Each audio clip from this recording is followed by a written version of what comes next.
I started meditating about 30 years ago.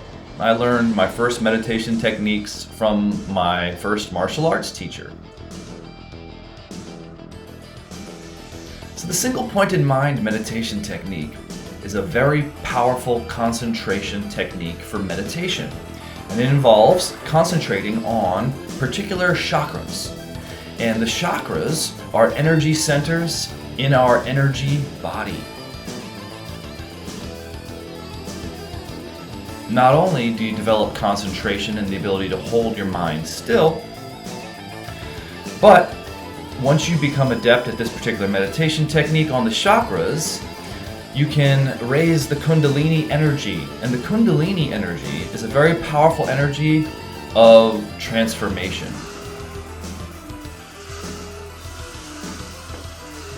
So what we're doing with this 30 days to raise your frequency is a guided meditation designed to raise our vibrational frequency. So what does our vibrational frequency have to do with meditation? You see, we live in a multi-dimensional construct, a multi-dimensional world, a multi-dimensional creation. We ourselves mirror that creation. We are reflections of the whole. And we ourselves are multi-dimensional beings. So, let me grab my phone, excuse me one second. As multi-dimensional beings, we can access all the dimensions within the creation. The problem is that we've just been conditioned by society, culture, people around us, information, education, indoctrination, language, you name it. We've been conditioned to focus merely on the material world, the 3D realm. And without getting into complex cosmologies and multi-dimensional hierarchies and various systems that are out there, it might do you some good to research multi-dimensional cosmologies and what that really is and what that really means. But the idea is quite simple, if I can simplify it for you. Everything is energy. Everything is light. Now this we can all pretty much agree on, that everything is made up of energy. And what is energy? Energy itself, when we think of the word energy, we don't think of something physical. And yet we know that our bodies, we call them physical bodies, but they are made up of energy. And the reason why we have a solid, liquid, and a gas is because there's different vibrational frequencies that create different states of matter, from solid to liquid to gas. And so even within our own familiar realm of the 3D world, the third dimension, there's these three states of matter. Now matter is really just condensed energy. So if you look at the energetic spectrum, again without getting too complex, at one end of the spectrum we have light. And this can be represented by, let's say, the sun. The sun is a good source of light, just as an example, as an analogy, as a metaphor for the entire creation. We have a source of light, and then we have the earth.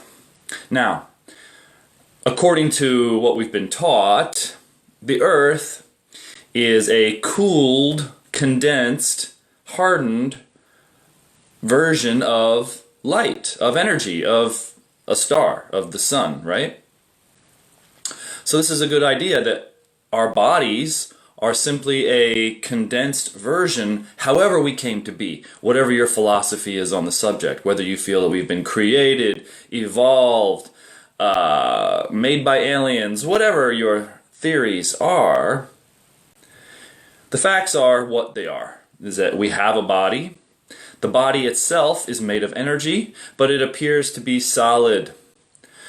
Because what we view the body through mainly is our five senses, and our five senses are connected to solidity. They're connected to perceiving the three-dimensional world. This is how we navigate, survive, protect ourselves, get around. So obviously we'd be lost without our senses here in the three-dimensional world. But beyond the physical body, we have another body that's very closely associated with the physical body. This is what I refer to as the energy body. It's also known as the non-physical body or body of light, emotional body. It's the body that is closest in frequency to our physical, in that you could call this body also the astral body. It's a fourth dimensional body. It's a body that can, with practice and knowledge and understanding and experience, you can actually disassociate from the physical body and transverse into other realms of existence. Now, I'm not necessarily advocating that, but it is possible. So, we ourselves are multidimensional. But the problem is that we've been conditioned to only see the world as a solid, a liquid, or a gas. And mostly as a solid. We're focused on the material world. So why is this an issue? Well, this kind of programs and conditions our perception in that we only see the physical surroundings. We don't see light. We don't see energy. We don't see the multidimensional spectrum as easily as we see the three-dimensional spectrum. So when we seek something like meditation, what we're looking for is usually a deeper experience of life, a deeper understanding of life, of this life, a deeper knowledge, what is true, what is reality, what are the possibilities of this human incarnation, as we call it.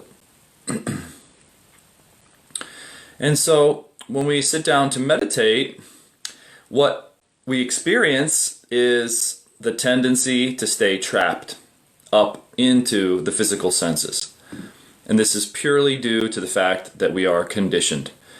And it's not necessarily some nefarious plot to keep us trapped, although I'm sure you could find somebody who thinks that. And while that may or may not be true, that there's some conspiracy to keep us in the physical, to keep us as, slaves to the system, to the matrix, to be consumers, etc. As meditators, I feel it's not necessarily our responsibility or our duty to understand why things are the way they are. That's left up, in my opinion, for philosophers. In my opinion, you're going to save yourself a lot of time if you just accept things as they are and just do what's necessary to take yourself to whatever destination beyond or whatever you're looking to do with meditation. In other words, you can focus on the problem. You can analyze who started the problem. You can analyze the problem itself, what the problem is causing. You can analyze all these things. Or you can just recognize that there is a problem and just do something about it. And I feel that's a much more wise way of going about life, is to look around and see. It's good to be informed, but then just simply make the decision to do something about it, rather than get caught up in the quagmire of who, what, where, and why. Let's just focus on what do I do now that I know that? Hopefully that makes sense to you, because that's going to save you a lot of time. And this is why this particular technique works for me, is because it trains the mind. The mind is just awareness. It's just consciousness. But contained within the mind is all things. Within the mind are the clouds. The mind is the sky. The sky is clear, the sky is blue and beautiful, and there's light shining. But then a cloud comes by, and we see the cloud, and the cloud takes a certain shape. Maybe it takes the shape of a dog, or maybe it takes the shape of a dragon. And we get so enamored by the shape of the dog that we forget it's just a cloud, that it's just merely water vapor, or that it just will dissipate and disappear. So in meditation, we seek to have the blue sky. We seek to have a cloudless sky. Now, a cloud may drift by once in a while, but the object of the meditation is to not get caught up in analyzing the cloud, to not get caught up in saying, no, that's definitely a dog. That's not a dragon. That's a dog for sure. No, it's a dragon. Well, no. Look, you can see the ears, the tail. And this is what a lot of people get caught up in, is the analysis of things. And that's fine if that's what you're into. But as someone who's meditated for a while, my recommendation would just be to notice the cloud and then just ignore it and let it pass by. Now, if you're into cloud gazing, that's cool. We all love to look up and see the clouds once in a while, and the shapes that they make. But hopefully you get my analogy here, is that when we focus too much on the problem and analyzing where the problem came from and who started it and where we came from and is there a God and all this kind of stuff, you sort of enter into the realm of philosophy. And there's nothing wrong with that. I love philosophy. I love a good conspiracy. I've been down that path, and I've studied many different schools of esoteric knowledge, from astrology to sacred geometry, metaphysics, conspiracy, creation, human history, ancient lost history, you name it. I've been down that road. And they're all interesting pursuits. I think out of all of those, probably the most useful for me has been astrology. If you're familiar with astrology or not, astrology is a very useful tool for understanding, and it's going to help you understand energetic experiences, feelings. Why am I feeling this way today? Why do I not feel connected to this person? Or why do I feel some resistance to this person when they don't seem like a bad person, but I just feel that we're not compatible or harmonious?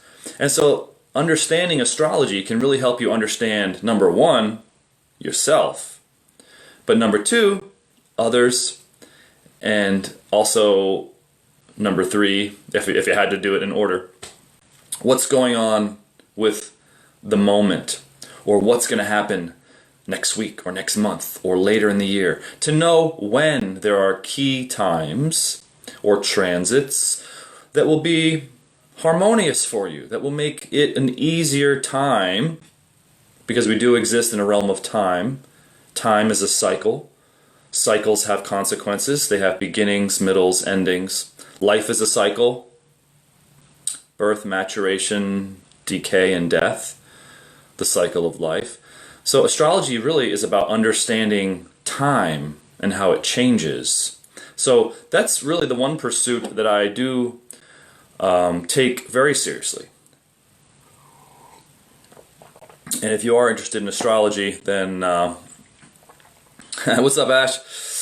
Ashley says his ex-girlfriend sent me my birth chart. Obviously, you can't read it. Well, I can help you with that, my friend.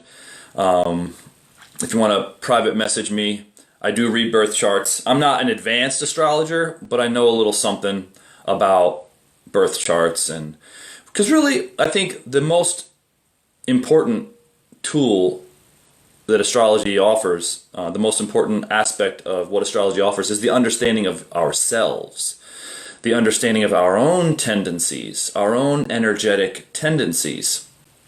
Not necessarily what our personality is, but what are our tendencies?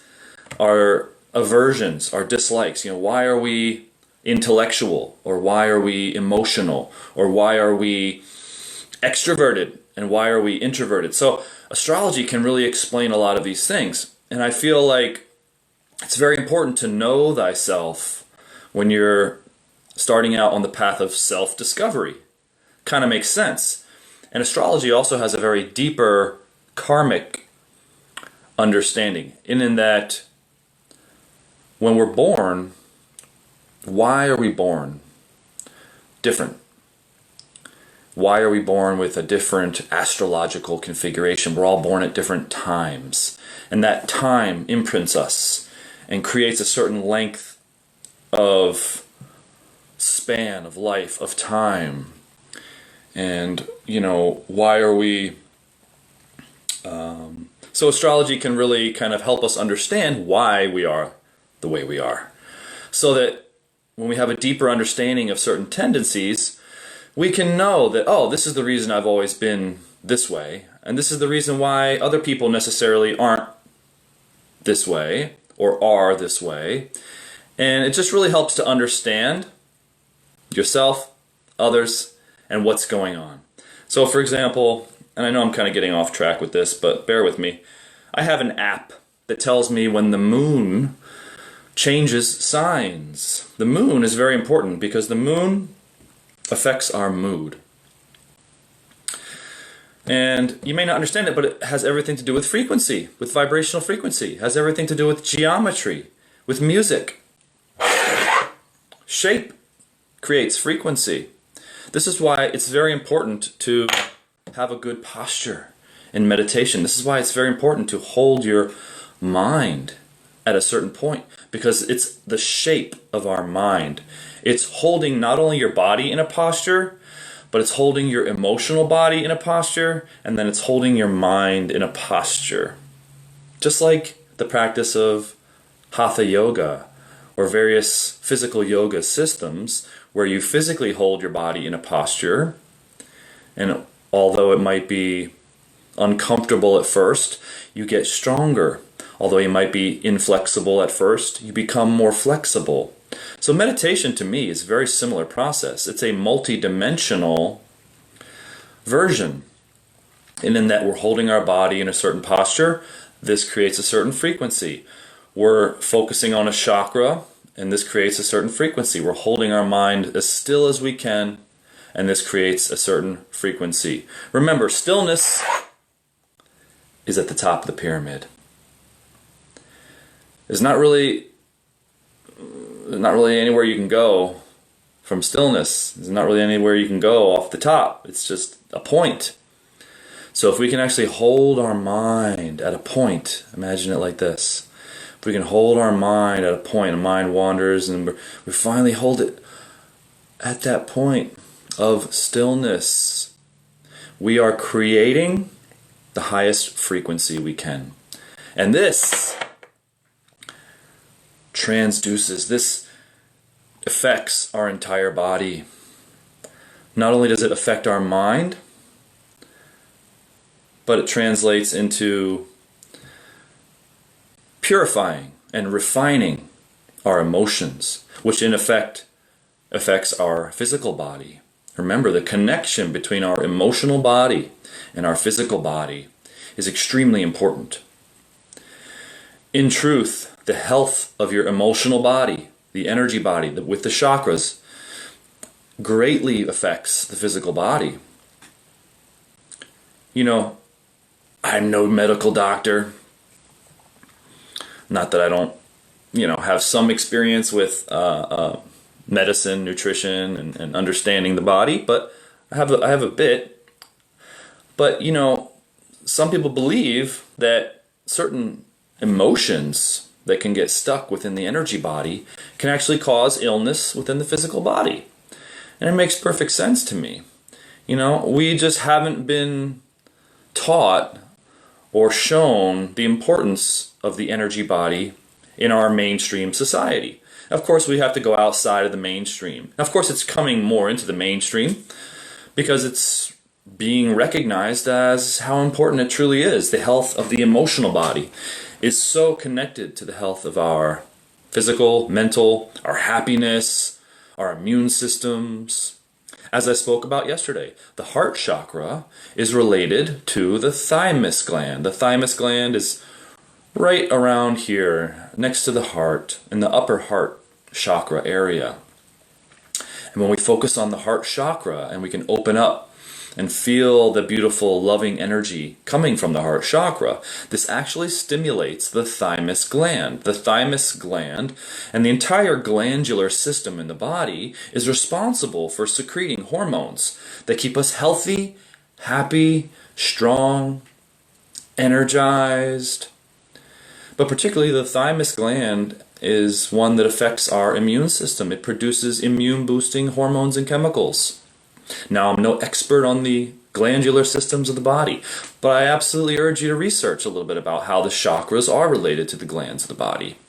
It makes perfect sense, is that everything reflects everything else. We're a mirror. We reflect the entire universe. But as I stated earlier, the condition, the problem that we face is that we've just been reduced to only a physical body. But as meditators, we know that there's more. Most people at least can relate to the fact that we have a mental body because it's the thoughts. It's normally a practitioner or someone who's interested in meditation's first entry into meditation is because they want to get over the mental chatter, that inner narrator that's constantly narrating every single moment in life that can sort of get in the way of our direct experience of life. And these are just the thoughts that happen in the mental body. Now the thoughts affect the emotions, affect the physical, and create a state of dis-ease, unease. And we seek to be in a state of ease, of peace, of stillness, and eventually of bliss. But in order to do this, we have to raise our frequency. And this is done by discipline. That dirty D word that everyone loves, discipline. Discipline, discipline, discipline. Now, I'm not saying that you have to go become a monk and live in a monastery. For most of us, that's just an unrealistic possibility, although it sounds like an interesting fantasy for some. But the fact is that here we are in the material world, in the 3D culture. We live in homes, we have cars, we go to work, we go to school. Well, maybe not right now, but we don't necessarily need to go sit in a cave or join a monastery in order to meditate.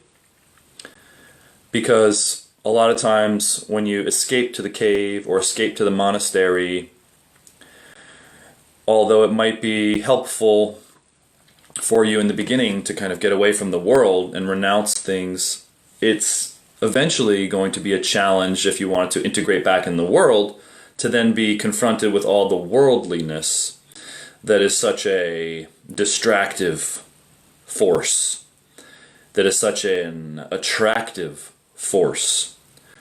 So, I'm a firm believer that we can live in the world and not necessarily of it. As meditators, we should practice a certain degree of renunciation. And right now, we're all kind of becoming forced renunciates in a way.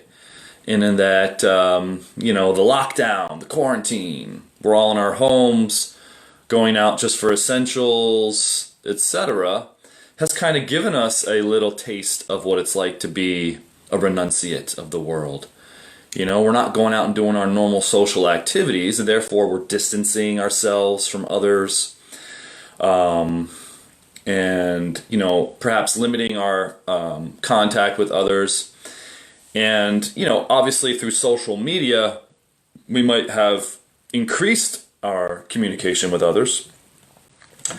And I believe it's a good idea to be careful, and believe me, I'm guilty of this, be careful of how much time you spend on social media Or more to the point, be careful as to what kind of media you consume. There's a lot of theories, misinformation, fear-mongering going on out there. Everybody thinks they know what's going on. But this harkens back to my original point, is that whatever's going on, for us meditators, it's always the same. It really doesn't affect sitting down and meditating. If anything, it's helping, because the world is kind of shut away right now. They're kind of quiet. Not as many people out, not as many cars on the streets, not as much activity. Everybody's kind of chilling. And so it's almost as if everyone's at home, asleep at night. And when's the best time to meditate? In the middle of the night. Why? Because everyone goes to sleep. And when they're asleep, they're not active. They're not actively putting out thought forms. They're not actively putting out active, chaotic, stressful energies. So it's obviously the best time to meditate in the middle of the night. 3 or 4 a.m. is known to be the best time to meditate because the world around you is still. And as meditators, as people who are interested in meditation, chances are you're very sensitive. You pick up on all the vibrations, all the frequencies, all the thoughts, all the emotions, all the activity, the sounds of the world around us, of our neighborhoods, of our communities, our towns, states, countries, and even the world. So right now, we're actually helped by the fact that everyone's home, if you're interested in meditation, because it's like the middle of the night all the time. Sure, the middle of the night is probably always going to be best because in your area everyone's asleep. And when everyone's asleep, they're completely shut down. And they're in the dream plane, the astral worlds. That's the fourth dimension. So without getting too far off track, which I love to do, and thank you for being patient, what do you say we get to the meditation, guys? So I hope you're doing well out there with this meditation technique. Here we are 2 weeks in, and if you've been following me here every day, you know that this meditation works. That, there's a reason why stilling the mind and having that discipline is important. This is a bridge. There's many different meditation techniques out there. And depending on your predilections, depending on your interests, depending on your personality, you'll be attracted to one or another. I know many different meditation techniques, but I prefer this one because when I do it, I get results. Results for me mean there's a change. There's a change in my mind, there's a change in my attitude, there's a resultant increase in my frequency, which is what this 30-day meditation challenge is all about. How to increase your frequency. Now, of course, we know meditation is number one on the list. This is why we're doing the meditation every day. But some other things that we talked about to increase your frequency, let's go over those briefly before we move on to the meditation in about a couple minutes. So we've got the meditation every day to increase our frequency. That's essential. Okay, this is number one. Numero uno. Number two, the foods we eat. Try to eat as much raw fruit and vegetables in your diet.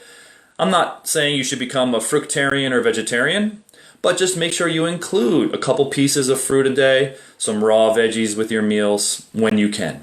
This will make a huge difference, as well as drinking plenty of fresh, clean water to make sure your system is flushed and hydrated. It's good to stay hydrated, especially when we're around all these electronic devices which are emitting electromagnetic frequencies all the time. Hydration is an important state. What are the other things? Exercise. Making sure you're getting a little bit of exercise. So one of the best ways to raise your frequency is cardio. Whether you like to go out and run, bike, or even walk.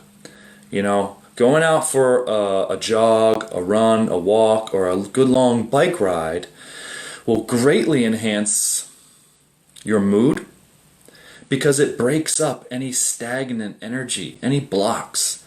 Our emotional body is affected, not just our physical body. Of course, your physical body is going to be helped. It's going to be, you're going to sweat, you're going to purify, you're going to You're going to work hard, so you're going to increase your stamina, you're going to increase your endurance, your strength, etc. But believe it or not, your energy body is also affected, meaning that any type of stagnation of energy, any type of blocks are broken up, broken apart. And it's like when your body gets hot, it expands, it breaks up any type of stagnant, old energy and allows for new energies to move through. So this is a very important, vital part of making sure you keep your energy body clean and purified, is getting out there and getting a little bit of cardio exercise. And if you can do it, next on the list is getting out on a sunny day, absorbing that sun. It's not just about vitamin D, folks. The sun is a much more vital component than just giving us a vitamin. It gives us life, gives us energy. It raises our frequency. The sun is everything, my friends. We thrive on sunlight because the sun actually can become a huge generator, a huge infuser of chi, prana, life energy from the sun, affects and directly interfaces and connects with our aura, with our energy body, cleansing it, fortifying it, strengthening it. A whole host of, and that's just on an energetic level, a whole host of physical benefits as well, of course, come from sun exposure. So we've got these ways to raise our frequency. Now let's get to the main one, our meditation today. We're getting back to our roots, my friends. What are our roots? Our roots have been, we're meditating to the 5 steps to stillness. Yesterday we did a slight diversion and just focused on the heart chakra. But today we're going to go back to the full 5 steps. We're going to do steps 1 through 5, of course. That would be the full 5 steps, wouldn't it? And we're going to meditate to music. So, if you've been following along, you know the drill. If you're new to the group, briefly what we got going on here with the 5 steps of stillness is a very simple meditation technique. It's actually a very simple concentration technique that leads to meditation. Because in my opinion and experience, it's important to learn how to concentrate before we actually can meditate. You know, a lot of meditation coaches and teachers out there will tell you, yes, just sit still and observe your thoughts. That may be fine for some, but it's not necessarily fine for all. I find a lot of people are very disrupted by their thoughts. Their mental chatter can sometimes become very distractive. So they need to develop a certain degree of concentration. Now, by developing your concentration and discipline, this will carry over into your life, into your wakeful state. When you come out of the meditation, your mind is actually changed. You've become more refined. Your mind has become sharper, clearer, easier to concentrate, easier to recall memory, easier to eliminate any of these filters of thoughts and clouds of the mind that can get in the way of our direct experience of life. So that's just one benefit. We actually are getting stronger. We're actually changing our minds. And when we change our minds, guess what?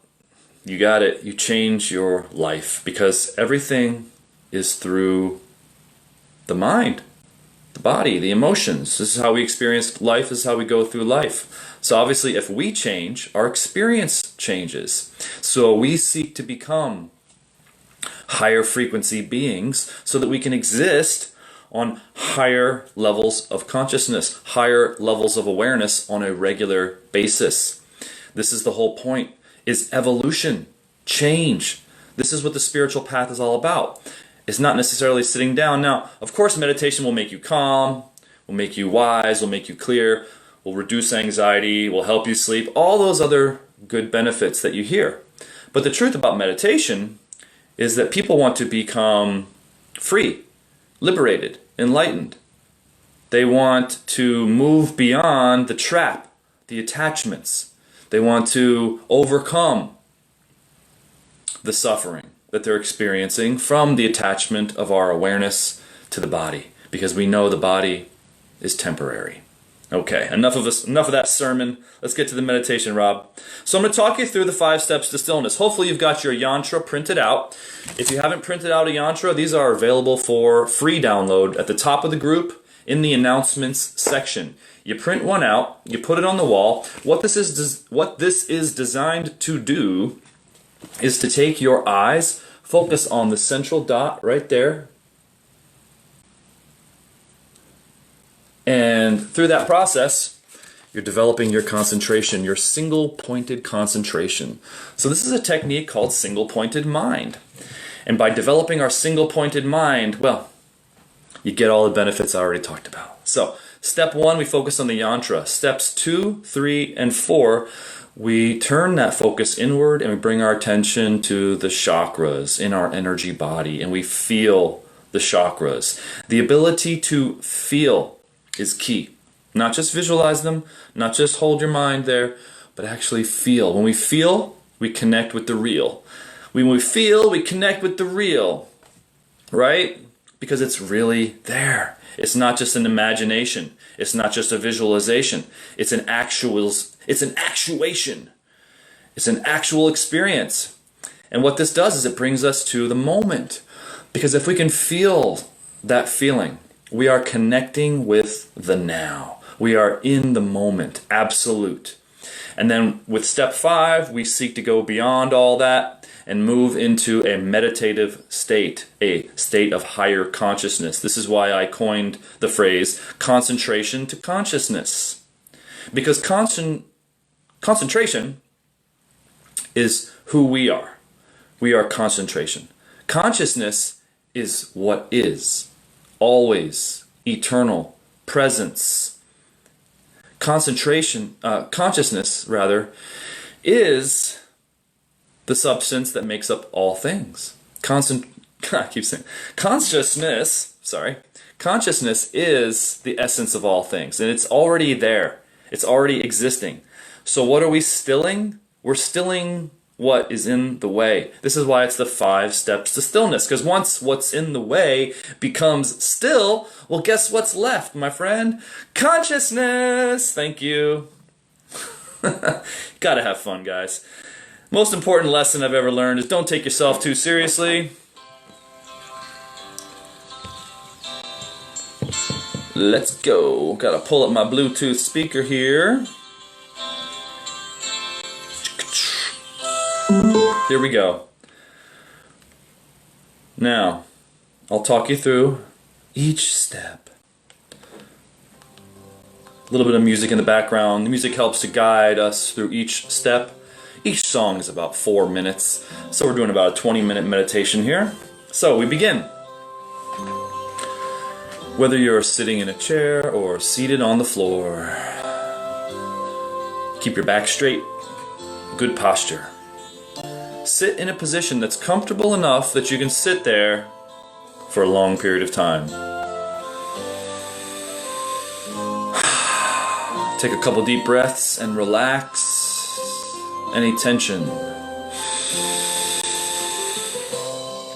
Let go of any worries, let go of any concerns about what's going on. Try to forget about everything right now. And just focus on the meditation for the next 20 minutes. Even forget about yourself. Forget about what you gotta do later.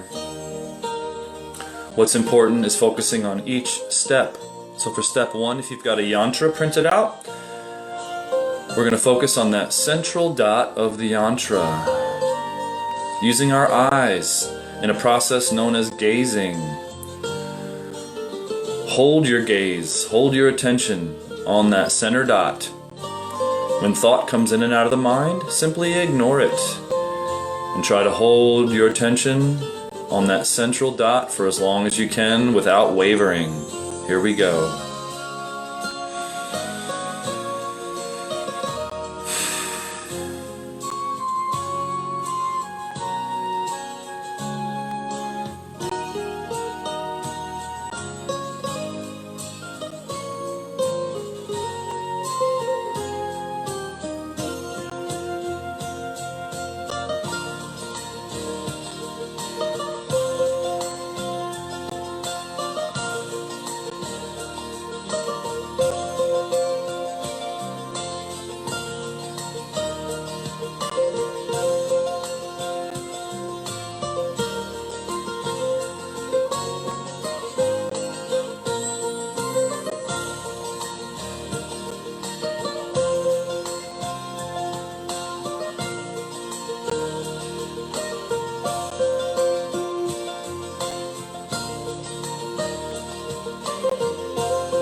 Now we're going to move our attention to the navel chakra.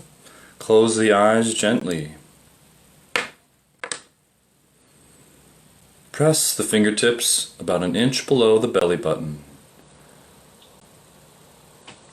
Feel the pressure of the finger touching that navel chakra area. Feel that spot. Lock your attention on that spot. Remember to breathe naturally throughout the entire meditation, but keep your focus 100% on the chakra. Trust me, you'll still breathe.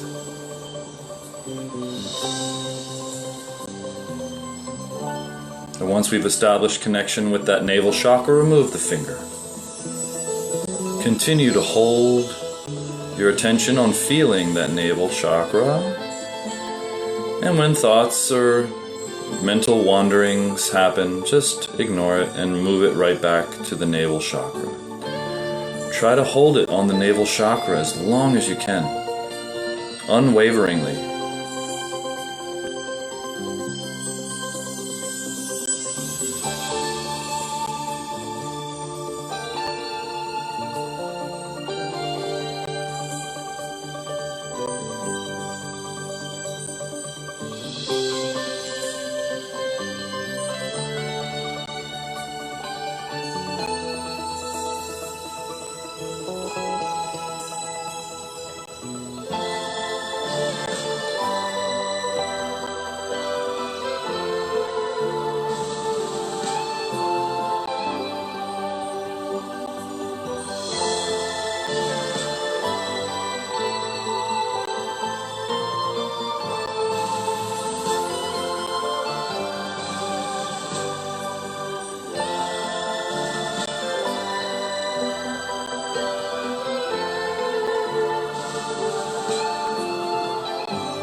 Now move your attention up to the heart chakra. Place the fingertips in the center of the chest.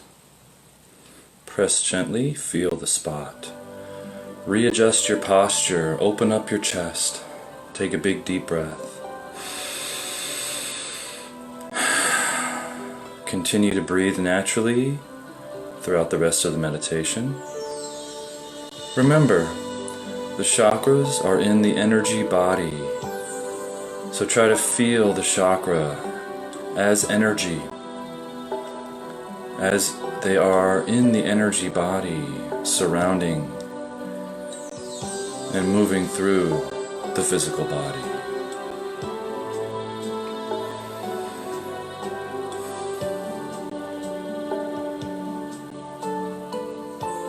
Once you've locked on to the chakra in the center of the chest, remove the finger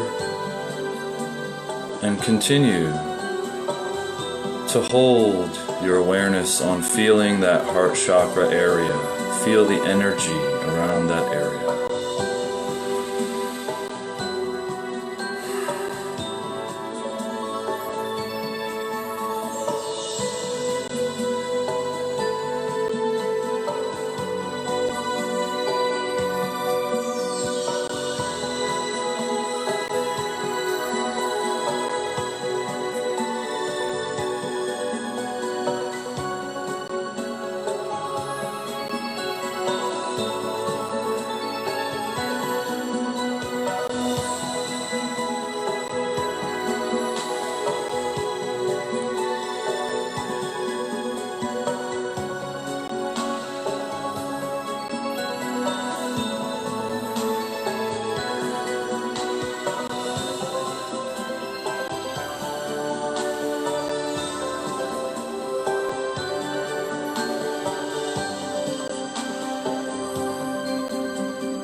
Now step 4, move up to the third eye chakra.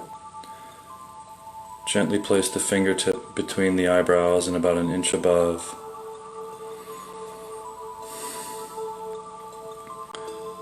Feel the contact of the fingertip on the forehead.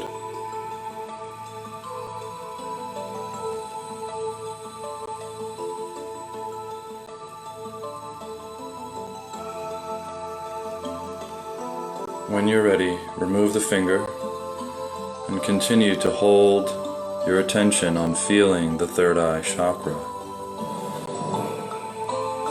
If thoughts come, just ignore them. If images or memories come, just ignore them and return your focus on feeling. Feel the energy at the third eye chakra. Hold still.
Step 5.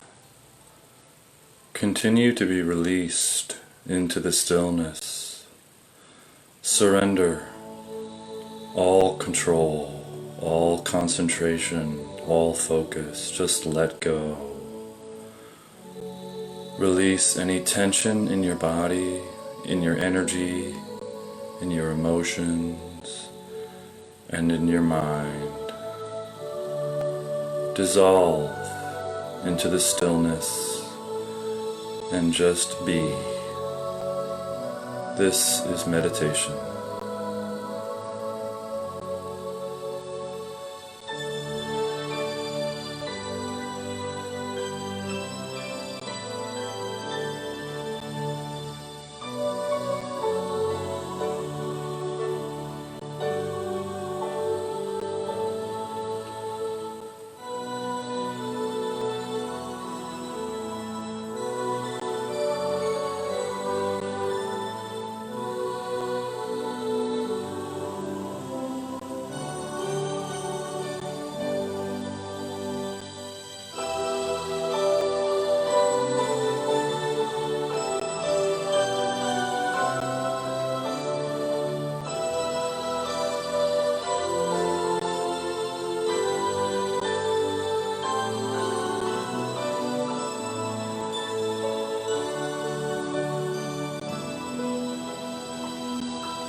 Just sit still for a moment.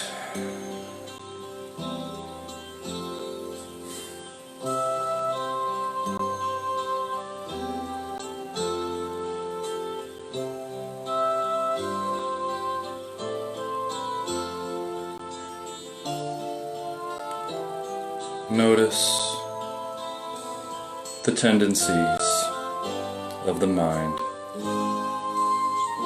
wanting to do, wanting to go,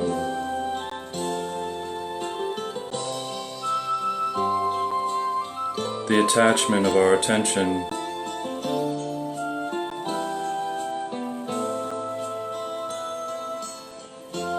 the twitching of our nervous system.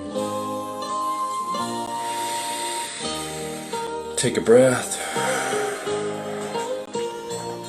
Let it all go.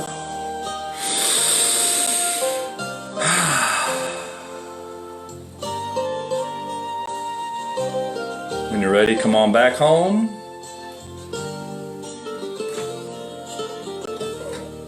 Or this temporary rental space that we're all occupying, our bodies. Home is where the heart is. And the heart is everywhere. Consciousness is the heart.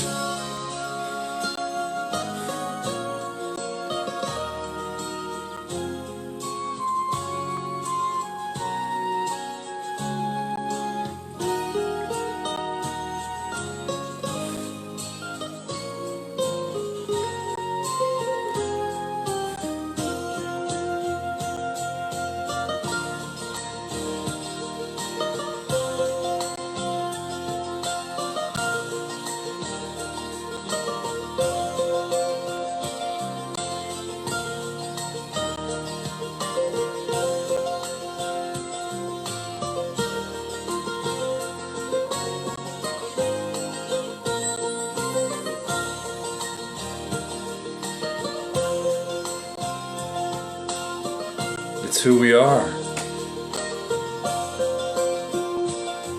You have to become it.